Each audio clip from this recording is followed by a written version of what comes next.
Olá, no encontro de hoje nós falaremos a respeito do tempo litúrgico.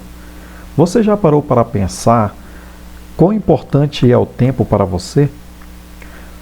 Você já observou que na maioria das vezes, durante um dia, mesmo para as atividades mais simples, nós consultamos o nosso relógio para saber, por exemplo, se acordamos no horário, para saber a hora de tomar as refeições, a hora de irmos à escola e até mesmo a hora de dormir. Em todas essas atividades, nós nos tornamos dependentes da hora, do tempo e do relógio. Hoje é fácil consultar o relógio. Existem de vários modelos e formatos. Até o celular e o computador possuem relógio. Mas nem sempre foi assim. Nos tempos passados, o homem media o tempo pela posição do sol. Ele se baseava na própria sombra. Depois ele percebeu que colocando uma vareta no chão no sentido vertical teria o mesmo efeito. E foi assim que surgiu o primeiro relógio. Mas afinal de contas, o que é o tempo? Dito de uma maneira bem simples, podemos afirmar que o tempo é um período em que as coisas acontecem. Também é a duração de acontecimentos.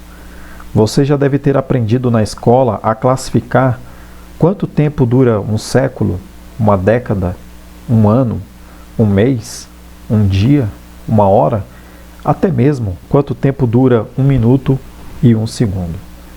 O homem sempre buscou compreender a duração do tempo para poder planejar, especialmente as colheitas, para saber quando podia plantar, quando podia colher e quando não poderia fazer nenhuma coisa nem outra.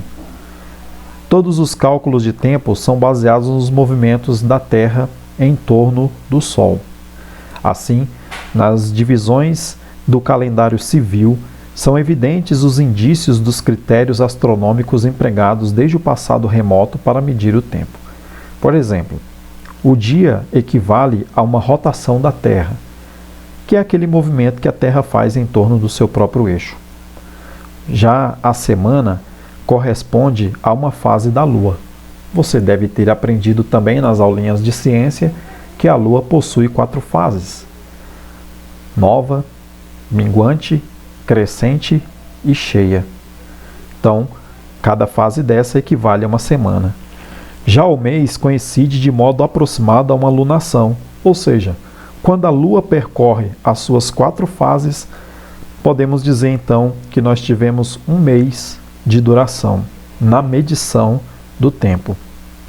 Já o ano corresponde a uma órbita completa da Terra em torno do Sol, que é o movimento de translação que nós conhecemos.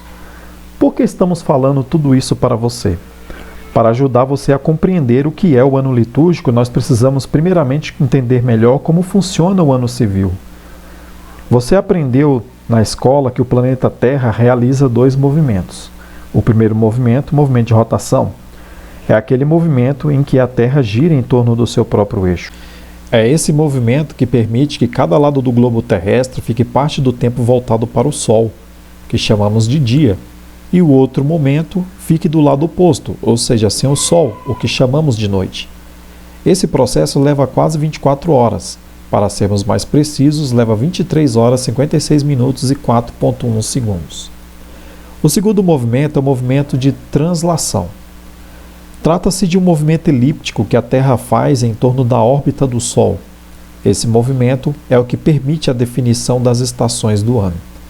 Além desses 2 movimentos, existem outros 3 que não precisamos falar sobre eles agora, que são o movimento de precessão, movimento de nutação e a oscilação de Chandler.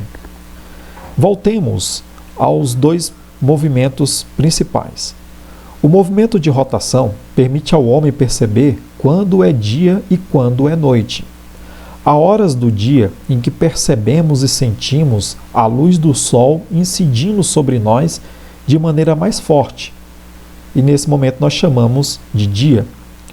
E há uma determinada hora do dia em que a incidência de luz e a incidência de calor diminuem e sentimos até mesmo temperaturas mais agradáveis. e, consequentemente, percebemos também que a luminosidade no planeta reduz drasticamente, sendo até mesmo necessário o uso de luz artificial. Isso nós chamamos de noite. Assim como o calendário civil possui essa divisão de ano, mês, semana, dia e horas, o calendário litúrgico também mantém essa divisão. A intenção de se manter um calendário litúrgico é para nos ajudar a compreender que tudo deve ser consagrado a Deus, inclusive as horas, as semanas, os dias, os meses e o ano. O calendário litúrgico é uma forma de nós nos recordarmos que tudo pertence a Deus e que a Deus cabe o nosso louvor, a nossa adoração e o nosso pedido de perdão. Por isso é tão importante nós compreendermos bem essa divisão, porque ao passo que nós compreendemos bem esse funcionamento da liturgia, nós teremos condições de louvar a Deus com tudo aquilo que nós temos e inclusive de podermos consagrar o tempo a Deus. As horas litúrgicas são horas ao longo do dia destinadas ao louvor, ao agradecimento, à adoração e ao pedido de perdão a Deus. Assim, o objetivo das horas litúrgicas é fazer com que o povo de Deus pare em meio a toda a agitação da vida e recorde que a obra é de Deus. Já os dias litúrgicos são marcados pela celebração da Santa Eucaristia, ou seja, a Santa Missa. A Igreja definiu que o domingo é o dia do Senhor, pois nosso Senhor ressuscitou no domingo. Todavia, em todos os demais dias da semana, também são realizadas celebrações eucarísticas, e diversas celebrações são realizadas nos demais dias da semana ao longo do ano, para que possamos ter presente em todos os dias de nossa vida a entrega de Cristo por cada um de nós. Como vimos, o movimento de translação da Terra permite a existência das 4 estações. O verão, que é um período em que normalmente as pessoas viajam para a praia. O outono, que é quando nós percebemos então a troca das folhas das plantas. O inverno, que é quando sentimos um pouco mais de frio. E por fim, a primavera, que é quando percebemos as flores de forma mais vivente, dão aquele colorido especial à nossa natureza. O ano litúrgico, ele tem 3 grandes ciclos. Assim como o ano civil tem 4 estações, o ano litúrgico tem 4 grandes ciclos, divididos em 7 tempos. Vamos ver na comparação do calendário civil, marcado pelo movimento da Terra em torno da órbita do Sol, e comparar com o calendário litúrgico. O ano litúrgico, como falamos, está marcado por 3 grandes ciclos, que são o ciclo do Natal, o ciclo da Páscoa e o tempo comum. Dentro desses ciclos encontramos 7 tempos. Dentro do ciclo do Natal encontramos o Advento, o próprio Natal, e dentro do ciclo pascal encontramos a Quaresma, a Semana Santa, o Tríduo Pascal e o Tempo Pascal. E o terceiro grande ciclo é o tempo comum, dividido em 2 partes, onde nós temos ali então o tempo comum. No próximo encontro, nós vamos explicar melhor essa organização.